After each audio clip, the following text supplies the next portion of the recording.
ሶልዬ እንግዲህ እንደ ዛሬ አስቃኝ አታውቅም። እቺ ቀጮዬ ትንሿ የሆነች ልዩ ማለት ነው። ትላንትና እንግዲህ ማርቲ ለአቤላ ስጦታ ልሰጠው ስጦታ ይዛለት ስትመጣ፣ አቤላም ደግሞ እኔ ከዚህ በኋላ የራሴ የግል ህይወት አለኝ ከአንቺ ምንም አይነት የምቀበለው ስጦታ የለም ብሎ ስጦታውን ወርውሮላት ሄደ።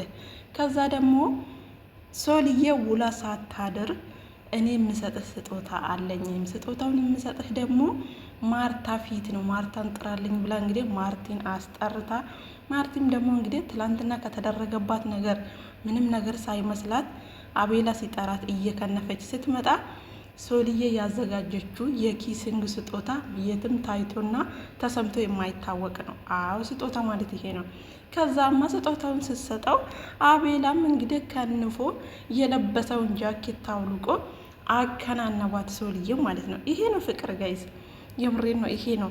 እሱም ደግሞ ብሏል የመጀመሪያ ነች፣ ከሶሊ ጋር ነው መቀጠል የምፈልገው። ከመጀመራችሁ ጋር ስትሆኑ በጣም ደስታ አለው፣ ስሜቱ ራሱ ይለያል።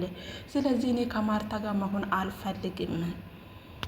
ብዙዎቻችሁ እኔ ከማርታ ጋር እንደሆነ ፍላጎት አላችሁ፣ እኔን የምትወዱኝ። እኔ ግን የመጀመሪያ የሆነችዋን ሶልዬን ነው የምወዳት የማፈቅራት። ብዙ ነገር ነው ከእሷ ጋር ያሳለፍኩት፣ ከእሷ ጋር ነው የሚያምርብኝ እያለ እንግዲህ ማርታን ተሰናበታት። በነገራችን ላይ አቤል አሁንም እኔ 100% አላምንህም፣ ምክንያቱም በጣም እያስመሰልክ ስለሆነ ማለት ነው።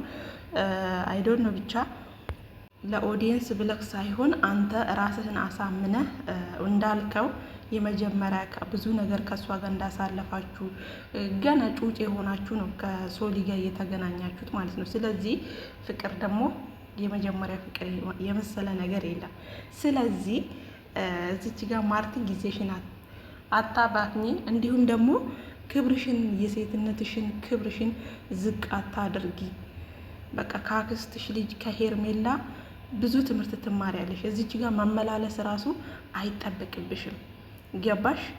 አንተ ጨካኝ ነህ፣ አንተ እንደዚህ ነህ፣ እንዴት እኔ ፊት እንደዚህ ታደርገኛለሽ፣ እኔ ፊት እንደዚህ ታደርገኛለሽ ምናምን ነገር ማለት አትችይም ሶሊን ማለት ነው። ምክንያቱም አንቺ ካደረግሽባት አንጻር እንደውም ሶሊ ምንም አላደረገችም።